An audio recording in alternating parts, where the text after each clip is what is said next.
Hello guys, welcome to Arunoday classes. मैं आपका Arunoday classes में स्वागत करती हूँ। मेरा नाम है मीनाक्षी पाल और आज हम बात करने वाले हैं अपने हिंदी प्रैक्टिस सेट के 11 की। इससे पहले आपके 10 प्रैक्टिस सेट मैंने करा दिए हैं जो आपके एसएससी जीडी एग्जाम में बहुत ही ज़्यादा कारगर सिद्ध होने वाले हैं। उसके साथ में आपका इलाहाबाद हाई कोर्ट हुआ, यूपी ट्रिपल एससी का एग्जाम हुआ, या फिर किसी भी कॉम्पिटिटिव एग्जाम की अगर आप तैयारी कर रहे हैं और उसमें आपकी हिंदी आ रही है तो भी ये क्लास आपके लिए बहुत ज़्यादा कारगर सिद्ध हो जाएगी। तो आपको क्या करना है, सारी क्लासेस को देख लेना है। क्लास पसंद आती है तो क्लास को लाइक करना है, शेयर करना है और चैनल को क्या है सब्सक्राइब कराना है। और क्या करना है, देखो आपकी जो एग्ज़ाम है बहुत नज़दीक है। एसएससी जीडी का जो है मात्र आपके 40 दिन या 41 दिन रह गए हैं मेरे हिसाब से। तो आपको क्या करना है, पढ़ तो आप रहे हो, उसके साथ साथ आपको प्रैक्टिस ऐड करनी है ताकि क्या हो, आपकी बहुत ज़्यादा मदद हो सके। तो फिर क्या करते हैं, आज की क्लास को स्टार्ट करते हैं। देखो यहाँ पर नोट भी है कि 11 प्रैक्टिस सेट हो रहा है हमारा, क्योंकि इससे पहले 10 क्लासेस हो चुकी हैं। ठीक है, फर्स्ट क्वेश्चन देख लेते हैं। हमारा फर्स्ट क्वेश्चन में हमारा क्या है, ठीक है, फर्स्ट क्वेश्चन पढ़ लेते हैं। इसमें लिखा है वाक्य का शब्द युग्म यदि शब्द है तो अनुच्छेद का शब्द युग्म निम्नांकित में से कौन सा होगा। देखो ध्यान से पढ़ना, लिखा वाक्य का शब्द युग्म। अगर आपको कोई वाक्य लिखा हुआ है, पूरा सेंटेंस लिखा हुआ है, उसमें शब्द युग्म देखो किसे कहा जाता है, जो शब्द जो 2 बार आए उसे तो शब्द युग्म कहा जाएगा। ठीक है, तो शब्द है तो अनुच्छेद, जो अनुच्छेद आपको दिए जाते हैं उसका शब्द युग्म निम्नांकित में से कौन सा होगा। तो ये आपको राइट आंसर इसमें बताना है। फर्स्ट है आपका अक्षर, बी आपका वाक्य, सी है आपका शब्द और डी आपका पद है। देखो शब्द तो हो नहीं सकता, शब्द तो आपका ये भी एक शब्द है, ये थोड़ी ना हो जाएगा अनुच्छेद में। फिर आपका पद है, पद की इसमें बात कोई करी नहीं गई है। अक्षर भी नहीं हो सकता, अक्षर तो देखो माँ लिख दिया, ये भी कोई अक्षर ही हो जाएगा, ये थोड़ी ना हो जाएगा राइट आंसर। 3 तो आपको मैंने वैसे ही हटा दिया, अब एक ही बचा है आपका राइट आंसर, क्या हो जाएगा, वाक्य हो जाएगा। तो अनुच्छेद का शब्द में युग्म क्या होगा, वाक्य कहलाएगा। बढ़ते हैं अपने नेक्स्ट क्वेश्चन की ओर। नेक्स्ट क्वेश्चन है बेइंसाफी में प्रयुक्त उपसर्ग। इसमें उपसर्ग आपको बताना है, ये आपको शब्द दिया गया है, देखकर बताना है इसमें क्या होगा। फर्स्ट है आपका ऑप्शन पढ़ लेते हैं, बगैर, बेइन, बेईमान होगा, ये क्या है आपका, बेईमान होगा। ठीक है, फिर लिखा है आपका डी बे। तो आपको उपसर्ग बताना, उपसर्ग क्या होते हैं मैं कई बार बता चुकी हूँ आपको। जिन मूल शब्दों के पूर्व कोई शब्द जुड़ जाता है, उसका अर्थ प्रकट यानी कि अर्थ में परिवर्तन कर देता है, उसे उपसर्ग कहा जाता है। तो आगे जुड़ रहा होगा, तो बेइंसाफी में क्या है, आपको क्या करना है, इसका संधि विच्छेद कर लेना, आपको क्या मिल जाएगा। तो कर लेते हैं इसका संधि विच्छेद। देखो बेइंसाफी का मतलब क्या होता है, एक होता है इंसाफ, एक होता है बेइंसाफ, है ना। इंसाफ का मतलब क्या है, आपने उचित निर्णय ले लिया, और जो उचित निर्णय नहीं होता उसे बेइंसाफी कहते हैं ना, कि आपने तो उसके साथ बेइंसाफ कर दिया, यानी कि आपने उसके साथ गलत कर दिया। तो क्या हो जाएगा, बे प्लस इंसाफी या इंसाफ, यही तो कहा जाएगा। तो क्या निकल के आ रहा है उपसर्ग हमारा, बे निकल के आ रहा, ना तो बगैर निकल के आया, ना बे निकल के आया, ना बेईमान, बे निकल के आ रहा उपसर्ग। ठीक, बेईमान इसका ही पार्ट हो जाएगा, बे आपका उपसर्ग है, जैसे बेईमान, बेजोड़, बेजुबान, ये सब क्या है आपके, इसमें बे जुड़ा हुआ है और ये सब क्या है आपके उपसर्ग ही होते हैं, बे। ठीक है, तो सेकंड का राइट आंसर क्या हो जाएगा हमारा, डी हो जाएगा। बढ़ते हैं अपने नेक्स्ट क्वेश्चन की ओर। नेक्स्ट क्वेश्चन है, किस शब्द की रचना प्रत्यय से हुई है। यानी कि इसमें 4 ऑप्शन दिए हैं और उसमें आपसे पूछा है कि कौन सा इसमें से प्रत्यय की शब्द की रचना प्रत्यय से हुई है, यानी कि इसमें प्रत्यय जुड़ा हुआ है। पढ़ लेते हैं, अभियोग, व्यायाम, सी रचयिता, फिर डी आपका सर्जन इच्छा, यानी कि सर्जन से इच्छा कह सकते हैं इसको। तो देखो इसमें अभी जुड़ा हुआ है, ये आपका इसमें क्या उपसर्ग हो जाएगा। इसमें बी जुड़ा हुआ है, व्यायाम में आपका बी होता है, बी प्लस यहाँ व्यायाम कहलाता है आपका। ठीक है, रचयिता, सर्जन इच्छा, ठीक है, सर्जन है, इसको तो मैं बाद में पढ़ती, पहले सी देख लो। सी कैसे देख लो, इसलिए मैं बताती हूँ। देखो हमें प्रत्यय ढूंढना है, ना कि उपसर्ग ढूंढना है। इसमें अभी और बी जो शब्द निकल रहे हैं वो आपके उपसर्ग हैं, तो ये तो होंगे नहीं, ये दोनों आपके हट गए हैं। सर्जन इच्छा का मतलब होता है अपनी जो इच्छा से सर्जन करता है इंसान। ठीक है, तो ये तो एक आपकी लोकोक्ति टाइप का हो गया, ये वाक्यांश का एक अर्थ हो गया आपका, है ना, यही तो हो गया आपका, तो ये आपका नहीं होगा। रचयिता कैसे हो जाएगा इसका राइट है ना, अब मैं बता देती हूँ। रचना प्लस ययिता कर दूं,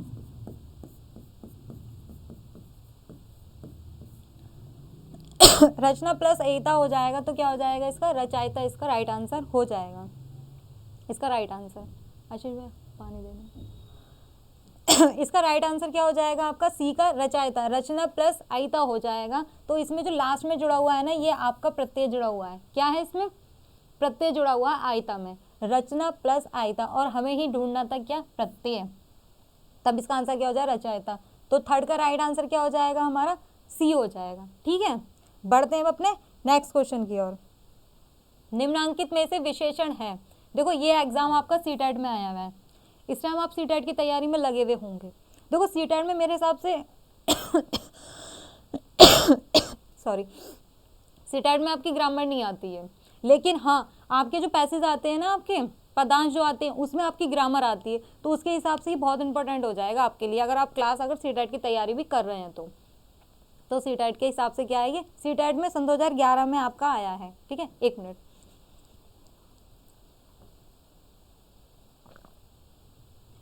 तो ये एग्जाम किस में आया आपका, सीटेट के एग्जाम में आया, सन 2011 में ये क्वेश्चन आपसे पूछा गया। अगर आप सीटेट की भी तैयारी कर रहे हो तो इसमें थोड़ी बहुत इसमें आपकी ग्रामर आती है, तो आपकी क्या है, ये क्लास भी बहुत हेल्पफुल हो जाएगी।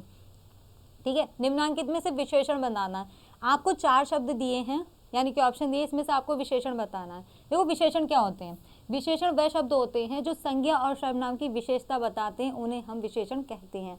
जैसे कि फूल बहुत सुंदर है, तो फूल की विशेषता बता दी गई है। वह लड़का बहुत अच्छा है, लड़के की विशेषता बता दी अच्छा शब्द से। ठीक है, ऐसे होते हैं आपके विशेषण।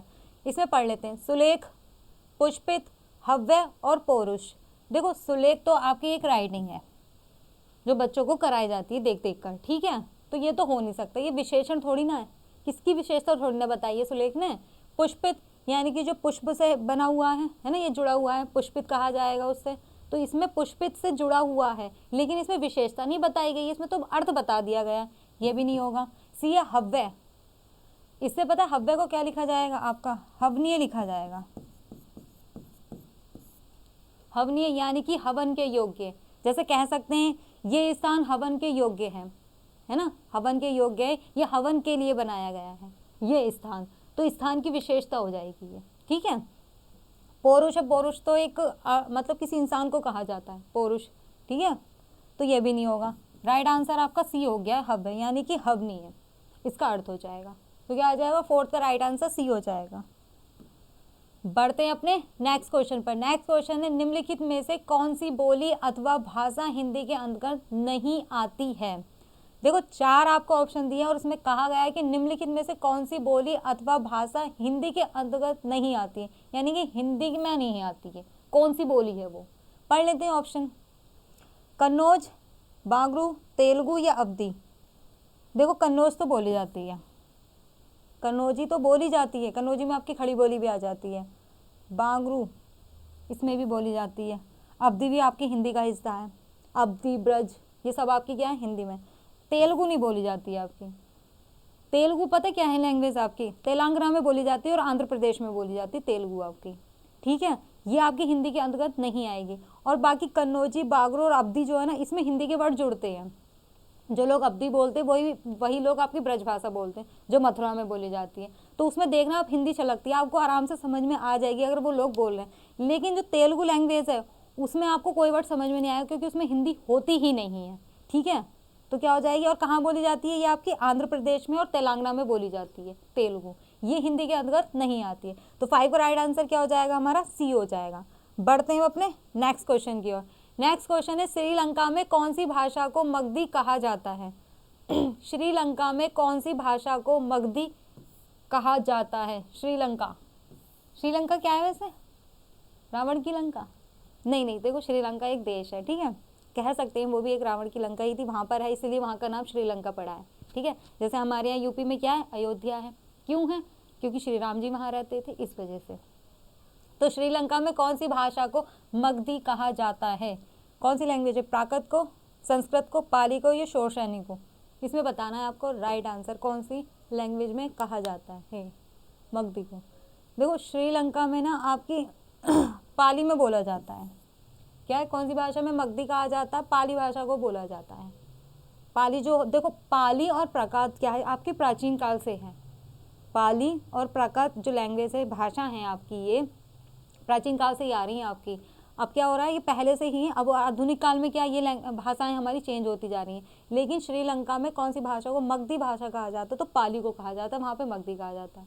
अच्छा, श्रीलंका की कैपिटल क्या होती है, मैं बता देती हूँ। देखो श्रीलंका की 2 कैपिटल होती है, कौन कौन सी होती है, एक तो जयवर्धनपुरम होती है, एक कोलंबो होती है ना, यही होती है ना।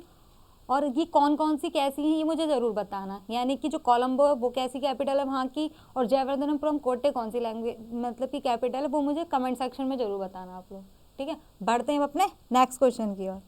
देखो हिंदी पढ़े, थोड़ा सा करंट अफेयर्स पढ़ लिया करो, सर की क्लास तो देखते ही होगे ना आप लोग, सर पढ़ाते होंगे, भाषा भी बताते होंगे, कैपिटल भी बताते होंगे, तो बताना। उपनिषदों की संख्या कितनी होती है, देखो ये एग्जाम बीएड में आया है, बीएड सन 2011 में पूछा हुआ है आपसे ये क्वेश्चन, ठीक है। बीएड में जो आपका इंट्रेंस का एग्जाम होता है, 106, 108, 110 या 112 क्या होते हैं। देखो इसका राइट आंसर है आपका 108। इसमें कोई चेंजमेंट करने वाली और अर्थ निकालने वाला कोई क्वेश्चन नहीं है, ये डायरेक्ट आंसर। हमारे जो उपनिषद है वो हमारे 108 होते हैं। अब ये बताओ उपनिषदों का अर्थ क्या होता है। उपनिषदों का अर्थ होता है आपका समीप बैठना। समीप बैठना क्या है, जब हमारा पुराना काल चलता था, मैं आपको एक हिंट देकर समझाती हूँ, जैसे महाभारत हुई, रामायण हुई, उस टाइम पे क्या था, जो लोग गुरु लोग थे वो शिक्षा देते थे, तो क्या होता था, वो लोग बच्चे जो थे वो अपना घर छोड़ के गुरु के गुरुकुलों में रहने जाते थे, और तब वहाँ पर क्या करते थे, वहाँ पर शिक्षा दी जाती थी गुरु के द्वारा समीप बैठा कर, तो उसे उपनिषद कहा जाता है, ठीक है। पहले क्या था, अपना घर बार छोड़ दिया जाता था और तब जाके शिक्षा प्राप्त की जाती थी। अब तो घर से ही जा रहे हैं आराम से, शाम तक दोपहर तक आ ही जाते हैं, फिर ट्यूशन जा रहे हैं बच्चे, ऐसे ही तो हो रहा है अब। तो क्या होता है, उपनिषद का अर्थ होता है समीप बैठना, और इसकी संख्या कितनी होती है, 108 होती है, ठीक है। बढ़ते हैं अपने नेक्स्ट क्वेश्चन की ओर। नेक्स्ट क्वेश्चन है, शाह से क्षत्रिय वाला वर्ड है ये, शाह कहेंगे इसको। वर्ण किसके योग से बना है, का और शाह से, का और चा से, का और छा से, क्या का और शाह से। तो इसका राइट आंसर आपको फर्स्ट, का और शाह से मिलकर ये बना है, ठीक है। तो 8 का राइट आंसर क्या हो जाएगा हमारा, ए हो जाएगा। बढ़ते हैं अपने नेक्स्ट क्वेश्चन पर। हिंदी में मूलतः वर्णों की संख्या कितनी है, वर्णों की संख्या पूछिए, ध्यान से पढ़ना क्वेश्चन को। मैं बार बार इस बात को फिर से रिपीट करूंगी, कहूंगी दोबारा से, कि आपको ऑप्शन से ज़्यादा आपके क्वेश्चन को पढ़ना। अगर आप प्रैक्टिस सेट कर रहे हो या पढ़ रहे हो तो डीपली पढ़ना, क्वेश्चन को जरूर पढ़ना। क्यों, क्योंकि क्वेश्चन से ही तो आंसर निकलेगा। अगर क्वेश्चन ही गलत पढ़ लिया जाएगा तो आंसर तक हम पहुंचेंगे ही नहीं, है ना। इसमें पूछा हिंदी में मूलतः वर्णों की संख्या कितनी है, 52 है, 50 है, 51 है, 53 है। कितने होते हैं वर्ण हमारे, 52 ही होते हैं, 51 तो नहीं होते ना, 52 ही होते हैं।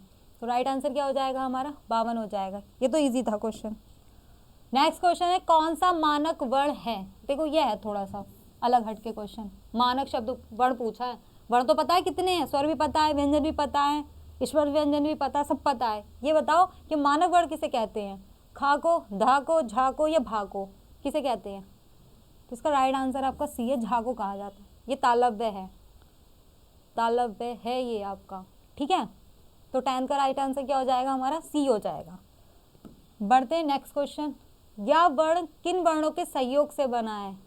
ये उत्तर प्रदेश पुलिस में आया है ये आपका, ये देखिए सन 2009 में पूछा था ये आपसे, ठीक है। तो देख लेते हैं, जा और वहाँ से, जा और वहाँ से, और देखो ये चीज़ देखना, ये भी सेम है, ये भी सेम है। ये थोड़ा नया तो आता ही नहीं है, क्या पढ़ा जा रहा है, क्या पढ़ा जा रहा है, ये तो आएगा ही नहीं। जा और या मिलकर हो जाएगा क्या, वैसे लग रहा है ना, वैसे ये होना चाहिए पर है नहीं, है लगा मत देना। ये दोनों सेम है। देखो इसमें जो राइट आंसर वो आपका बी है। जब जा के नीचे हलंत होगा ना, जब जा के नीचे आपका हलंत होगा ऐसे करके और वहाँ इसके साथ में होगा, तब होगा इसका संधि विच्छेद सही, ठीक है। तो ये सही, तो 11 का राइट आंसर क्या हो जाएगा हमारा, बी हो जाएगा। बढ़ते हैं अब अपने नेक्स्ट क्वेश्चन की ओर। नेक्स्ट क्वेश्चन है, राजस्थानी भाषा का उद्भव जिस क्षेत्रीय अपभ्रंश से हुआ है उसका नाम है। राजस्थानी भाषा का उद्भव, राजस्थानी जो राजस्थान में बोली जाती है उसके बारे में कहा है कि उद्भव यानी कि जो भाषा है उसका उद्भव जिस क्षेत्रीय अपभ्रंश से हुआ है उसका नाम क्या है। प्राचंड, महाराष्ट्री, शोरशैनी अपभ्रंश या मागधी। बताइए इसका राइट आंसर क्या होगा। देखो ये क्वेश्चन थोड़ा अलग है, ये थोड़ा ग्रामर से थोड़ा अलग है आपका, इसमें भाषा के ज्ञान के बारे में आ गया है। वो चीज़ें तो आपने सबने पढ़ी हैं लेकिन ये थोड़ा अलग है आपका। तो क्या होगा आपका, देखो इसका राइट आंसर है आपका शोरशैनी। शोरशैनी में आपकी खड़ी बोली आती है, क्या आती है आपकी, खड़ी बोली आती है आपकी, ठीक है, और शोरशैनी आपका अपभ्रंश होता है। प्रचंड में कौन सी आती है आपकी, इसमें आती है आपकी पंजाबी भाषा, इसमें पंजाबी आती है, इसमें मराठी आती है, महाराष्ट्री लिखा है ना ये, इसमें मराठी आती है। मगधी में आपकी बिहारी भाषा आती है, कौन सी भाषा आती है, बिहारी भाषा आती है। शोरशैनी अपभ्रंश में आपकी कौन सी आती है, आपकी राजस्थान की आती है, पश्चिमी भाषा जो होती है आपकी, ठीक है, खड़ी बोली भी होती है वो, शोरशैनी अपभ्रंश में आएगी। तो 12 का राइट आंसर क्या हो जाएगा आपका, सी हो जाएगा। बढ़ते हैं अपने नेक्स्ट क्वेश्चन की ओर। नेक्स्ट क्वेश्चन है, हिंदी की विशिष्ट बोली ब्रजभाषा किस रूप में सबसे अधिक प्रसिद्ध है। जो हिंदी की विशिष्ट बोली है ना आपकी, कौन सी ब्रजभाषा जो है, देखो ये भी बीएड में आया है आपका एग्जाम, बीएड में आया है। ब्रजभाषा किस रूप में सबसे अधिक प्रसिद्ध है, ब्रजभाषा। अच्छा ये बताओ ब्रजभाषा बोली कहाँ जाती है, जिसे पता हो ना बताना जरूर कमेंट सेक्शन में। 13 है राजभाषा, तकनीकी भाषा, राष्ट्रभाषा, ये काव्य भाषा। देखो इसका जो राइट आंसर है वो है आपका काव्य भाषा। राजभाषा तो हो ही नहीं सकती, हर राज्य की अलग होती है। तकनीकी भाषा वो टेक्नोलॉजी भाषा थोड़ी ना है, आर्टिफिशियल इंटेलिजेंस ने थोड़ी ना बनाई है ये भाषा जो तकनीकी हो जाएगी, या फिर कंप्यूटर से बनाई हुई है कोई लैंग्वेज है आपकी, नहीं। राष्ट्रभाषा कोई है ही नहीं हमारी, ये बात तो ये तो हो ही नहीं सकता, कहीं से कहीं तक नहीं हो सकता, कहीं से कहीं तक भी नहीं हो सकता, है ना। राष्ट्रभाषा नहीं हो सकता क्योंकि है ही नहीं हमारे यहाँ की कोई भी राष्ट्रभाषा। राइट आंसर इसका काव्य भाषा। अब कैसे ये और जान लेते हैं। देखो जो ब्रज भाषा है ना वो ब्रजवासियों की, ब्रजवासी जो हैं आपके, जो मथुरा में रहते हैं, जो कृष्ण भगवान के भक्त हैं, वो लोग बोलते हैं आपकी कौन सी लैंग्वेज, ब्रजवासी, ब्रजभाषा। और ये जो लैंग्वेज है ना, जो कृष्ण भक्त हैं उन लोगों ने, कवियों ने इस भाषा को इतना फैला दिया कि पंजाब में, बांग्ला में भी ये बोली जाती है आपकी, राजस्थान में भी आपको ये देखने को मिल जाएगी। कौन सी आपकी ब्रजभाषा जो है, क्योंकि जो कृष्ण भक्ति धारा से जुड़े हुए कवियों थे उनकी, आपको सही बताऊं अगर कोई भगवान है सबसे ज़्यादा प्रसिद्ध जो होते हैं वो कृष्ण भगवान है, जो विदेशों में भी पूजे जाते हैं। तो इनकी भाषा को क्या है, काव्य के रूप में उपयोग करा गया। आप लोगों ने हाई स्कूल इंटर किया होगा, हाई स्कूल में नहीं कहूँगी मैं, इंटर में कहूँगी। इंटर में आपका गद्य और पद होता है, यानी कि 2 सेक्शन में बड़ी होती है आपकी हिंदी। उसमें जितने भी आपके श्लोक दिए होंगे या पैजेस आते हैं आपके, वो सारे कृष्ण भगवान के ऊपर होते हैं। इस वजह से क्या रखा गया, इसे काव्य भाषा में रखा गया है, किसे, ब्रज भाषा को। तो इसका राइट आंसर क्या हो जाएगा, 13 का डी हो जाएगा। बढ़ते हैं अपने नेक्स्ट क्वेश्चन की ओर। ढूंढाड़ी बोली है पश्चिमी राजस्थान की, पूर्वी राजस्थान की, सी है दक्षिणी राजस्थान की, या डी आपकी उत्तरी राजस्थान की। देखो ये है आपकी पूर्वी राजस्थान की, इसे जयपुरी लैंग्वेज भी कहते हैं, जयपुरी भी बोलते हैं। जयपुर में आपकी यही बोली जाती है ढूंढाड़ी। कोई गया हो राजस्थान तो बताना ज़रूर, ठीक है। और जयपुर वैसे राजस्थान की कैपिटल है ना, पिंक सिटी के नाम से जाना जाता है उसको। तो क्या हो जाएगा इसका राइट आंसर, 14 का बी हो जाएगा। ये पूर्वी राजस्थान में बोली जाती है, जयपुरी बोली होती है ढूंढाड़ी। बढ़ते हैं अपने नेक्स्ट क्वेश्चन की ओर। ब्रज भाषा का उद्भव हुआ है, देखो अभी तो जाना था कि ये किस भाषा में उपयोग होती है, अब पूछा है कि उत्पन्न कहाँ से, ये कहाँ से स्टार्ट हुई है, यहाँ तक कि इसकी शुरुआत कहाँ से हुई है ब्रज भाषा की। मगधी अपभ्रंश से, कौरवी से, अपभ्रंश से, प्राकृत भाषा से, या शोरशैनी से। ये हुई आपकी शोरशैनी से, शोरशैनी भाषा से इसे लिया गया है, पश्चिमी उत्तर भाषा है ये आपकी शोरशैनी अपभ्रंश, शोरशैनी भाषा लिया गया है, ठीक है। बढ़ते हैं अपने नेक्स्ट क्वेश्चन की ओर। देखो ये जो क्वेश्चन है ना ज़्यादा एक्सप्लेनेशन के नहीं है आपके, यानी कि मैं ऐसे ज़्यादा डिस्क्राइब नहीं कर सकती आपको क्या है ये आपके फैक्ट क्वेश्चन है, जो आपको इसका राइट आंसर मुझे ऐसे ही देना पड़ रहा है। ब्रजबुली नाम से जानी जाती है, अगर आपने पहले के प्रैक्टिस साइड कर लिए होंगे तो आप इसका राइट आंसर दे सकते हो, क्योंकि मैं इसे पहले भी करा चुकी हूँ।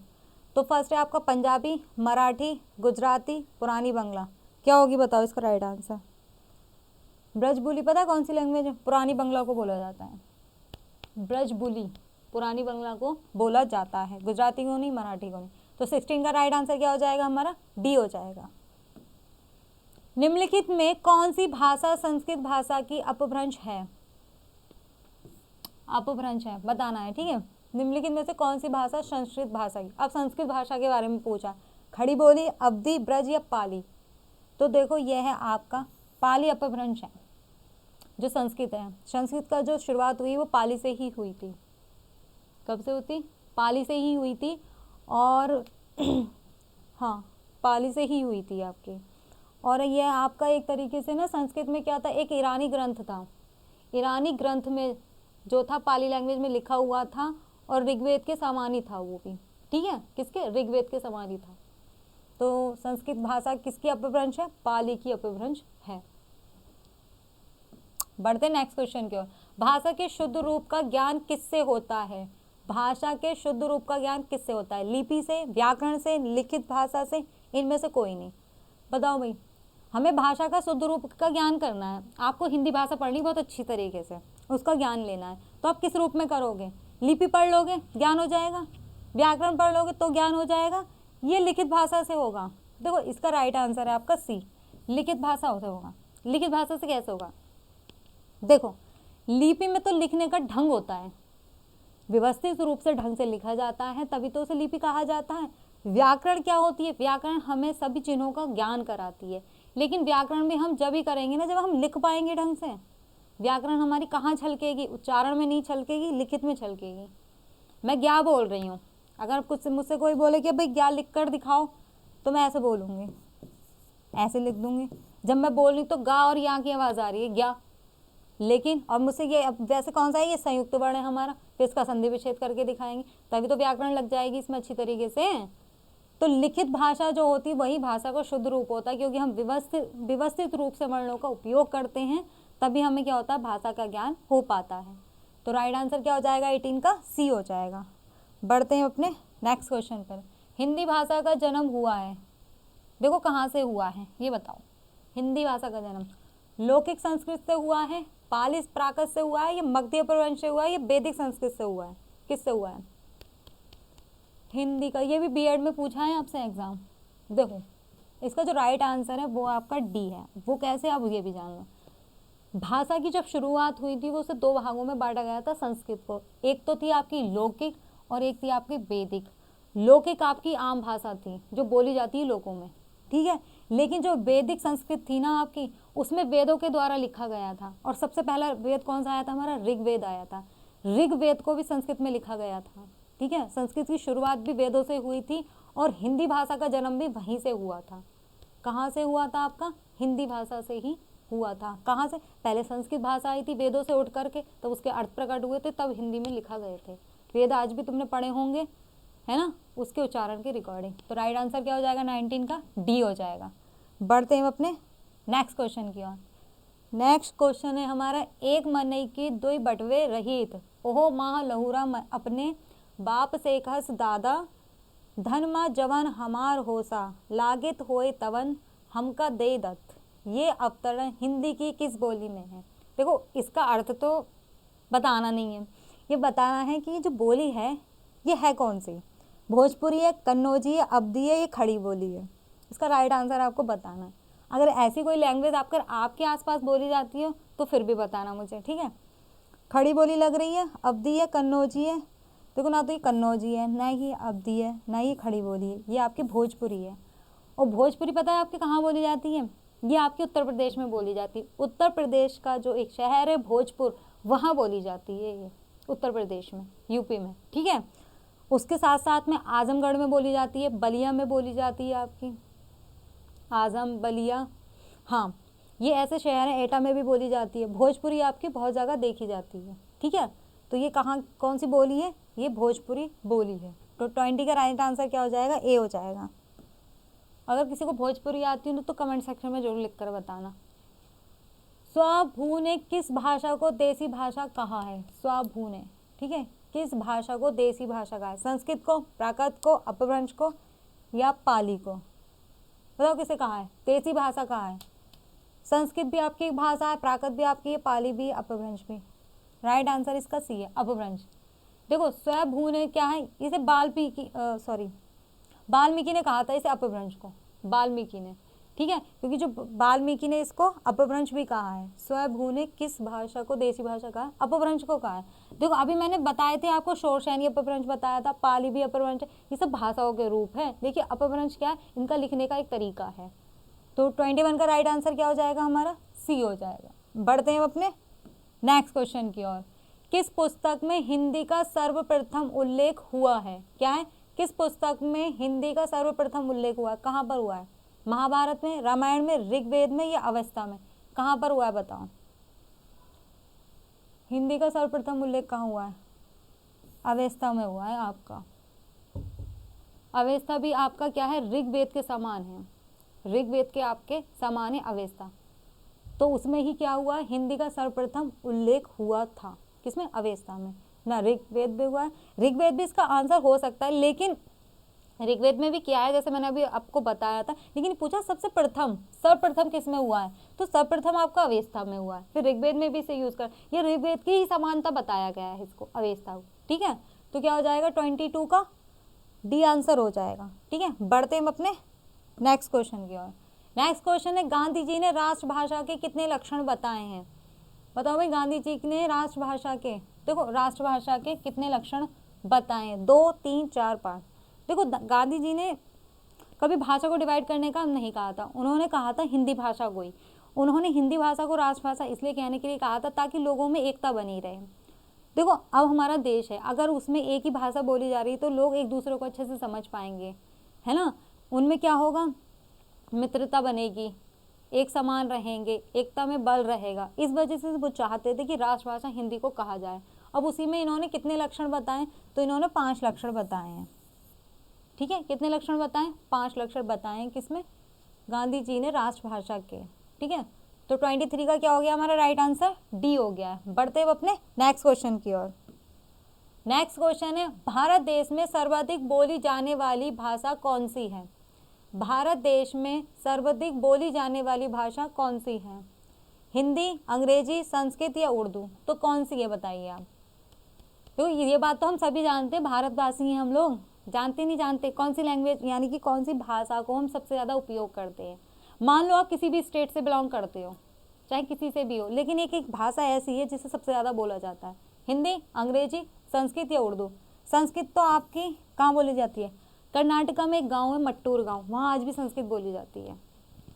उर्दू, देखो हाँ उर्दू हाँ बोली तो नहीं जाती, अधिकतर मैंने लिखी जाती हुई देखी है, कुछ लोग बोलते भी हैं, लेकिन इतना नहीं बोलते। आपकी सबसे ज़्यादा बोली जाने वाली है हिंदी। हिंदी क्या है आपकी?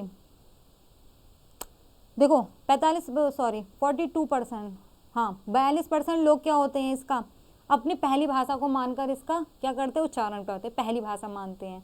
और 35% ऐसे लोग हैं जो अपनी सेकंड लैंग्वेज यानी कि द्वितीय भाषा के रूप में इसको बोलते हैं। किसको? हिंदी को। तो अधिकतर तो बोली यही जा रही है ना, हिंदी भाषा। तो 24 का राइट आंसर क्या हो जाएगा हमारा? फर्स्ट हो जाएगा। बढ़ते हैं अपने नेक्स्ट क्वेश्चन की ओर। नेक्स्ट क्वेश्चन है, मानक हिंदी से क्या तात्पर्य है? क्या है? मानक हिंदी से क्या तात्पर्य है? देखो मानक का मतलब क्या होता है? मानक का मतलब होता है किसी को उच्च स्थान देना, किसी को चीज़ को उच्च स्तर पर मान लेना, उसे मानक कहा जाता है। ठीक है, तो साहित्य पुस्तकों की भाषा को, साधारण बोलचाल की भाषा, मानक हिंदी। अगर हिंदी को हमने माना है तो साधारण बोलचाल में थोड़ी ना माना है, हम तो हिंदी में लिखते भी हैं, बोलते भी हैं, तो ये तो होगा नहीं। शिष्ट और सुशिक्षित लोगों की भाषा में, यानी जो पढ़े लिखे हैं, जो बेहतर पढ़े हुए हैं, उनकी भाषा में, केवल पढ़ाई लिखाई के काम आने वाली भाषा में, केवल पढ़ाई लिखाई में थोड़ी ना आ रही है, ये तो हमारे व्यवहार भी झलकाती है हमारी हिंदी भाषा, है ना। इसका राइट आंसर हो जाएगा हमारा साहित्य पुस्तकों की भाषा में। क्या है? साहित्य पुस्तकों की भाषा में। तो राइट आंसर क्या हो जाएगा हमारे 25 का? ए हो जाएगा। ठीक है, तो ये थे हमारे कुछ इंपॉर्टेंट क्वेश्चन आज के प्रैक्टिस सेट के। आई होप आज की क्लास आपको पसंद आई होगी, तो क्लास को लाइक करना, शेयर करना, चैनल को ज़रूर सब्सक्राइब कर देना। ठीक है, तो आज की क्लास के लिए थैंक यू सो मच।